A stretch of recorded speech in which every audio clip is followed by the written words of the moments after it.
Good morning and welcome to your Monday Morning Minute. I'm your host, Dr. Pete Prococo. Have you been getting slammed by stress lately, or maybe for the last 20 years of your life? Let me tell you a little bit of a little tidbit having to do with stress.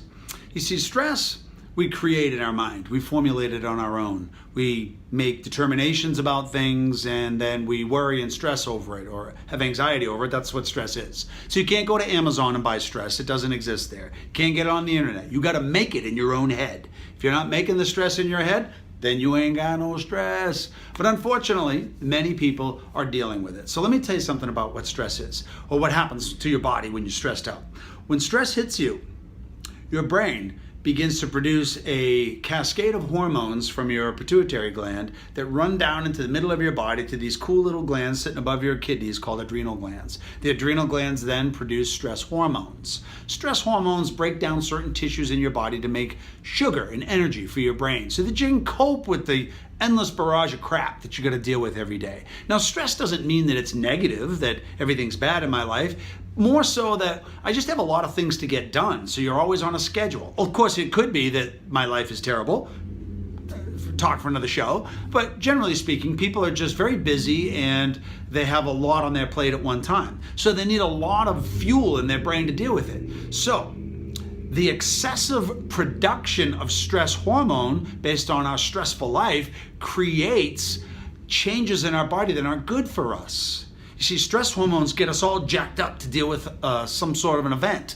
But we're actually having these events all day long. If you commute to work, man, just the commute itself is difficult. Then you get into work and you probably had 5 conversations on the phone before you even got there. And it's this constant barrage of activity. And then stress hormones are constantly being bathed inside your body and your muscles more than any place else. I'll tell you this, from the musculoskeletal perspective, neck muscles and low back muscles will absorb the extra stress hormone that you keep producing.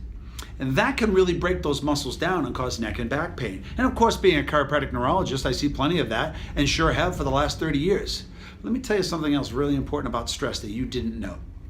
If stress has a negative effect when it's sustained for so long, it also has its own antidote built in. That is to say that while you're producing the stress hormone to deal with stuff, you're also producing just a small concentration of another hormone, another neurotransmitter called oxytocin. And oxytocin is called the cuddle hormone because we secrete it when things are really good. If you come home and you have a pet and you give them a hug or a kiss, you're secreting oxytocin. If you've got somebody in your life that you love and you hold them, a child, a spouse, a boyfriend, girlfriend, anybody, I don't care who it is, somebody you want to hug, every time you hug them, you're actually increasing the production of oxytocin. Not only in you, but in them. Together, you come together in fellowship. And what does that do? Here's the key. Ready? 1, 2, 3, go. When stress hormones are secreted, they're not only cortisol, but they're adrenaline. And they cause your heart, I've never done this before. How do people do this? I don't know. But your heart actually, the blood vessels around it constrict when you're in distress. But then your brain knows that if you quickly become social, meaning go out and talk to somebody and tell them what you're going through, your brain begins to produce oxytocin at a higher rate. So while you're getting your butt whipped from high cortisol stress, your brain is already secreting oxytocin in order to get you to do something about it. It wants you to seek help. So the first thing we do when we're stressed, hopefully, is go talk to somebody that can understand what we're going through.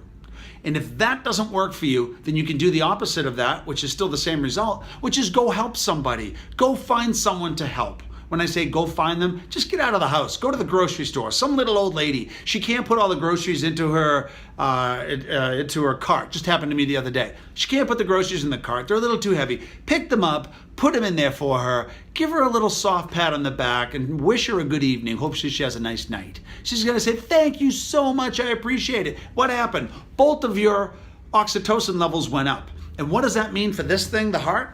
Well, oxytocin dilates the blood vessels around the heart. We don't want them to constrict. You'll have a heart attack. So this dilates them. Plus, it'll heal the heart itself if it's been damaged from stress. Holy crap. You mean to tell me that the human body is built not only to deal with the stressful events of our life, but to reset us? Yes. And how do you do it? Go seek help when you're feeling stressed or go help somebody else. Now, if your stress isn't massive, you're just irritated and you just need a break, well then when you go out, make sure that you hold the door for somebody. Or that if someone you know, a young kid, is stressing over his college exams, give him a little pat on the back. Tell him a story about yourself. Listen, if you've lived this life a number of years, then it's worth telling the story of your life. Get out there and let them know who you are. And then your story is some level of inspiration for that person. They can look back and say, wow, geez, I thought your life was all rainbows and Skittles. Rainbows and Skittles, you nuts? My life has been nothing but a painful struggle.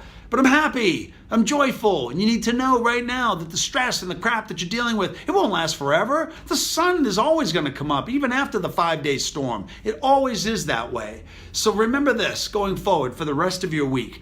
Just go out and try to help someone else with the struggles of their own lives by giving them a simple ear, something to chew on. Tell them something inspirational. It only takes a second, and it'll quickly increase your oxytocin production, which will protect your heart and make you live on this life with passion and with serious purpose to help others. I hope this gives you something to think about this Monday morning, which is now your Monday evening. I should change it to the Monday evening moment. But anyway, this is Dr. Pete Prococo. I can't wait to see you next week on the Monday Morning Minute.